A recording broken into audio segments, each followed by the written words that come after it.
Dalam dunia kedokteran ada istilah suspended animation atau penghentian kehidupan sementara dengan cara menurunkan suhu tubuh manusia untuk menyelamatkan nyawa. Keadaan ini membuat manusia yang sekarat menjadi dingin dan beku untuk beberapa jam. Ilmuwan yang meneliti hal ini adalah Samuel T. Sherman dari Universitas Maryland dan Peter Ree dari Universitas Arizona, Amerika Serikat. Samuel T. Sherman sendiri terinspirasi untuk tidak langsung menyerah terhadap kematian pasiennya sejak belajar dari Peter Safar, pelopor teknik cardiopulmonary resuscitation atau CPR. CPR sendiri baru diterapkan mulai 1960-an, tetapi sekarang prosedur ini sudah menjadi prosedur utama pertolongan pertama bagi pasien yang pingsan dan sedang menuju ke rumah sakit. Sebelum CPR ditemukan, semua tim medis sudah menyerah ketika jantung pasien mulai berhenti berdetak. Namun dengan adanya CPR, harapan untuk hidup masih ada. Teknik ini memberikan tekanan pada rongga dada untuk mencoba memijat jantung agar hidup kembali. Di Texas, Amerika Serikat, ada pasien yang akhirnya kembali hidup setelah mendapatkan CPR selama 3,5 jam. Menghidupkan jantung melalui proses CPR ternyata baru separuh perjuangan bagi tim medis. Pasien yang jantungnya sudah terlalu lama berhenti berdetak berpotensi mengalami kerusakan otak lantaran aliran oksigen tidak sampai ke otak. Peter Safar menemukan cara sederhana untuk mencegah kerusakan otak ini dengan menaruh kotak-kotak es di sekeliling tubuh pasien. Dengan suhu rendah, sel tubuh mulai bergerak lamban dan mengurangi metabolismenya. Pendinginan ini juga mengurangi kerusakan yang bisa disebabkan karena kekurangan oksigen. Samuel T. Sherman dan Peter Ree meneruskan apa ditemukan Peter Safar dengan cara membekukan pasien beberapa jam dan mengganti darah pasien dengan larutan garam. Mereka menurunkan suhu tubuh manusia pada suhu sekitar 10 hingga 15 derajat Celcius guna memberikan waktu kepada dokter sekitar 2 jam lebih untuk operasi.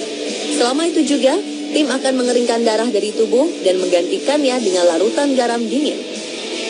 Ketika metabolisme sudah berhenti pada suhu dingin, darah sudah tidak dibutuhkan dan larutan garam dimasukkan untuk mempercepat proses mendinginkan pasien.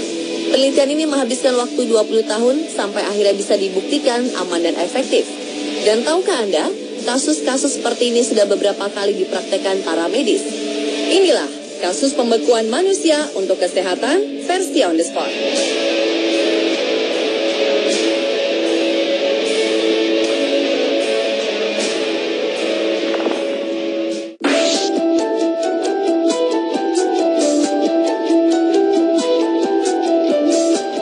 Kamis 15 Maret 2015 mungkin akan jadi hari terakhir bagi Sibel Sonmaz untuk melihat suaminya Gülen Sonmaz. Warga Turki ini mengalami serangan jantung dan dokter sudah menyatakan bahwa jantungnya berhenti berdetak. Tim dokter yang menangani Gülen mencoba melakukan upaya terakhir untuk membuat jantungnya berdetak kembali dengan menurunkan suhunya. Hal ini bertujuan untuk membatasi efek kekurangan oksigen pada organ jantung. Tubuh Sonmaz kemudian dimasukkan ke dalam bak berisi es yang sangat dingin. Ternyata usaha ini berhasil menghidupkan kembali jantung Sonmaz. Setelah jantung kembali berdetak, tim dokter menaikkan suhu tubuh Sonmaz secara perlahan hingga ke suhu normal sambil terus memantau denyut jantungnya. Sonmaz pun akhirnya sadar. Sayangnya pada saat itu, ia tidak bisa mengingat setengah memori hidupnya. Ia tidak ingat dengan istri dan anak-anaknya. Pihak dokter memperkirakan bahwa sebagian otaknya mengalami kerusakan ringan karena Sonmaz sempat kekurangan oksigen. Sang istri akhirnya berjuang mengembalikan ingatan suaminya dengan menunjukkan foto-foto keluarga mereka. Setelah 8 bulan, Gülen Sonmaz mampu mengingat kembali kenangannya dan pulih seperti orang normal.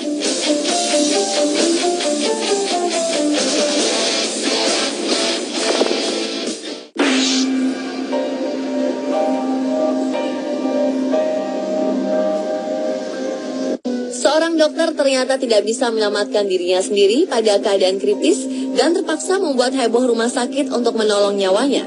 Dokter muda Anna Bagenholm berada di ambang kematian ketika ia terjebak di es ketika liburan.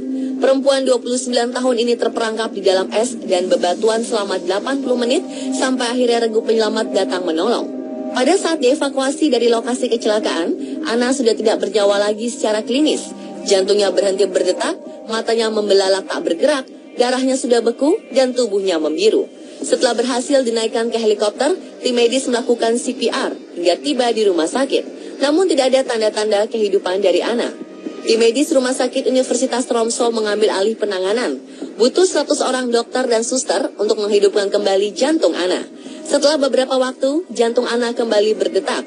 Namun beberapa organ tubuh Ana mengalami kerusakan. Ana harus melalui perawatan intensif selama 2 bulan hingga ia bisa sembuh total.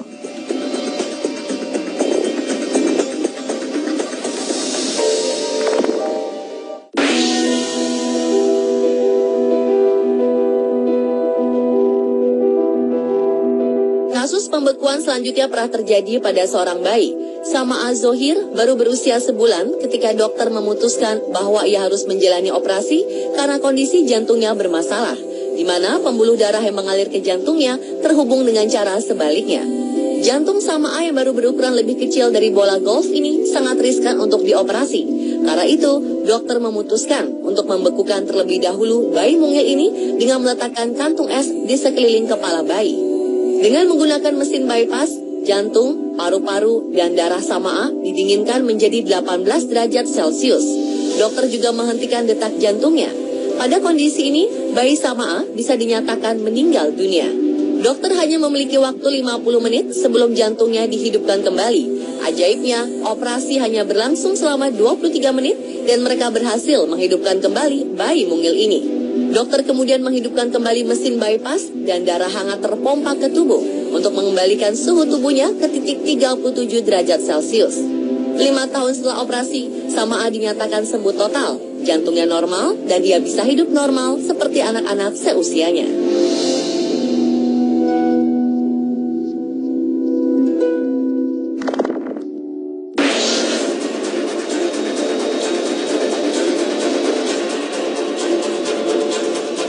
Tragedi jatuh ke dalam es juga pernah dialami oleh seorang balita bernama Gardel Martin. Maret 2015, 2 kakak lelaki Gardel membawa adik bungsu mereka keluar bermain. Bocah 2 tahun ini tidak sengaja tergelincir dan jatuh ke dalam sungai. Karena saat itu musim dingin, suhu air sungai sangat dingin. Kedua kakak Gardel panik dan mencari pertolongan. 35 menit kemudian petugas datang dan memeriksa bahwa jantung Gardel sudah berhenti berdetak.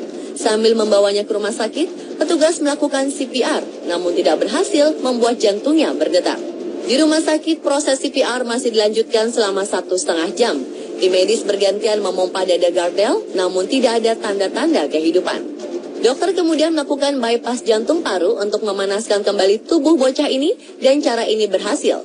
Gardel hidup kembali dan mendapatkan perawatan di rumah sakit selama 3 hari. Setelahnya Gardel bisa pulang dan kesehatannya normal seperti anak seumurannya.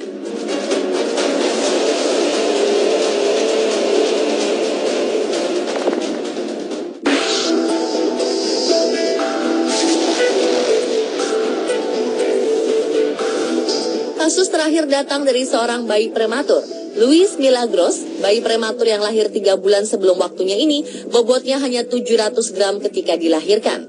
Dokter kandungan yang memeriksa sang ibu menemukan kelainan pada anak ini, sehingga harus dikeluarkan secepatnya agar bisa dirawat secara intensif. Namun ketika lahir, jantung sang anak berhenti berdetak.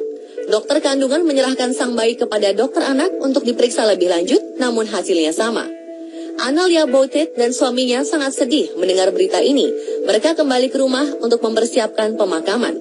Malam harinya Analia ingin melihat anaknya untuk terakhir kali dan mengambil gambar sang anak sebagai kenangan. Meskipun dokter agak keberatan, mereka akhirnya diizinkan ke ruang pendingin. Peti dibuka, Analia menyentuh tangan anaknya dan tiba-tiba bayi ini menangis. Bayi ajaib ini kembali masuk ke ruangan untuk diperiksa secara intensif. Tim medis yang menanganinya diperiksa kembali untuk memastikan bahwa diagnosa mereka tidak salah. Beberapa pakar berpendapat, keajaiban seperti ini bisa saja terjadi. Suhu yang dingin bisa memperlambat metabolisme sang bayi dan menolongnya untuk bertahan hidup. Dan pemirsa, itulah kasus pembekuan manusia untuk kesehatan yang berhasil menyelamatkan nyawa para pasien yang sudah sekarat.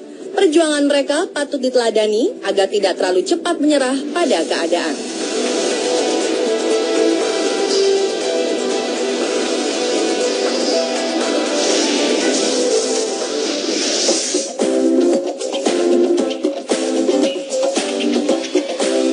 Belakangan ini sering terjadi peristiwa tersambar petir yang mengakibatkan syok, pingsan, bahkan kematian.